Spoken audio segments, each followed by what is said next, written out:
தமிழக வெற்றிக் கழகத்தின் 2ஆம் ஆண்டு தொடக்க விழாவில் அந்த கட்சியின் தலைவர் விஜய் பேசியிருந்தார். தமிழ்நாட்டில் முதன்மையான கட்சியாக தமிழக வெற்றிக் கழகம் உருவெடுத்து வருவதாகவும் 2026 தேர்தலில் தாவேக புதிய வரலாறு படைக்கும் என்றும் தெரிவித்திருந்தார். இதுகுறித்த கருத்துக்களை தெரிவிப்பதற்காக மூத்த பத்திரிகையாளர் தராசு ஷாம் இணைகிறார்.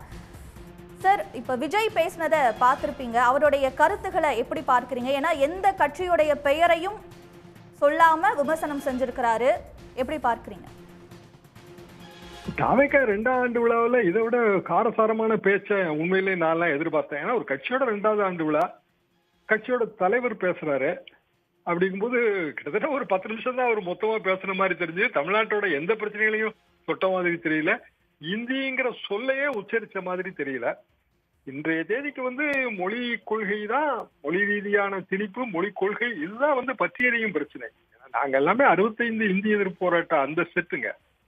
எப்படி அண்ணா இருமொழி கொள்கை கொண்டு வந்தார் 68 ஜனவரி மாதம், இதெல்லாம் எங்களுக்கு பசுமையான நினைவுல இருக்கிற விஷயங்கள். அது இன்னைக்கு அப்படியே மீண்டும் திரும்பி வருது. அதை பற்றி விஜய் கண்டிப்பாக ஒரு குரல் கொடுத்திருக்க வேண்டும். அவரு படம் இந்தி உலகில அவருக்கு அதுக்கு ஆபத்துன்னு நினைக்கிறாரோ என்னமோ, எனக்கு உண்மையிலே தெரியல.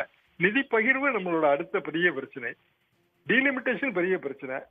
பதிவு பெற்ற கட்சிகளுக்கும் தமிழ்நாடு அரசாங்கம் அனைத்து கட்சி கூட்டத்துக்கு அழைப்பு விடுத்திருக்குன்னு செய்திகளை படிச்சேன். அப்போ விஜயோட கட்சிக்கும் அழைப்பு விடுக்கப்பட்டிருக்கும். அப்படி என்றால் விஜயோ அல்லது விஜய் சார்பாக யார் கலந்து கொள்கிறார்களோ அவர்கள் தாவேகாவின் மொழி கொள்கை பற்றி கண்டிப்பாக பேசியாக வேண்டும். அந்த கட்டாயம் இருக்க அதை இவர் இன்றைக்கு வெளிப்படுத்தி இருக்க வேண்டும். எவ்வளவு தூரத்துல இருந்து வந்திருப்பாங்க, 2000 பேர் வந்ததா சொல்றாங்க. 2000 பேருக்குமே இது இதயத்தில் விழுந்த அடியாகத்தான் இருக்கும், ஏமாற்றமாக இருக்கும். சார், விஜயோட பேச்சுல காரசாரமா எதுவுமே இல்லை அப்படின்னு சொல்லியிருந்தீங்க. அப்ப அந்த கட்சியோடைய பிரச்சார பிரிவு பொதுச் செயலாளர் ஆதவ் அர்ஜுனாவுடைய பேச்சு எப்படி பாக்குறீங்க? ஆதவ் அர்ஜுன் பேச்சு அது காரசாரமாக தெரிகிறதை தவிர காரிய சாத்தியமாக தெரியல. என்ன காரணம்னா, பிரதான எதிர்கட்சி அதிமுக இடத்தை குறிவைக்கிற மாதிரி தான் நான் உணர்ந்து கொள்கிறேன். அப்படி என்றால் அதிமுக தாவேகா கூட்டணி வராது என்றுதான் சூசகமாக தெரிகிறது. இதையெல்லாம் தாண்டி வந்தாலும் அந்த கூட்டணியில உற்சாகம் இருக்காது. காரணம், ஒரு 6 மாசம் 8 மாசத்துக்கு முன்னாடி சில சமிக்கைகள் வரணும். கூட்டணியே இல்லை என்கிற சமிக்கை தான் ஆதவ் அர்ஜுன் பேச்சிலிருந்து நான் புரிந்து கொண்டேன். நாங்க ஆளுகிறதுக்கு தான் வந்திருக்கிறோம், சில இடங்களை பெற்றுக்கொண்டு கூட்டணி அமைப்பதற்கு வரவில்லைங்கிற தோரணையில அவர் பேசுறாரு.